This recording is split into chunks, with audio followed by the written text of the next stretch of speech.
Zee 24 तासनं गेल्या 29 डिसेंबरला आपल्या रोखोक या कार्यक्रमामध्ये कालसर्प श्रद्धा की बाजार अशी खास चर्चा घडवून आणली होती। या संदर्भात झी 24 तासनं विज्ञानवादी भूमिका मांडून अंधश्रद्धेविरोधात परखड प्रहार केला होता। समाजाच्या सर्व स्तरातून झी मीडियाच्या या भूमिकेचं कौतुक होतंय।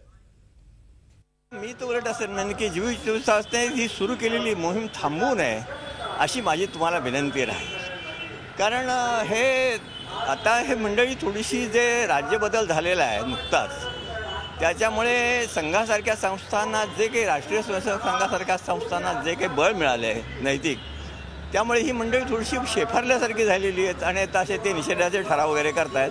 तर करू द्यात त्यांना, त्याबद्दल माझं काही म्हणणं नाही।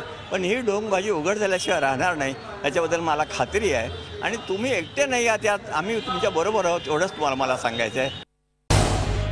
झी 24 तास रहा एक पाऊल पुढे।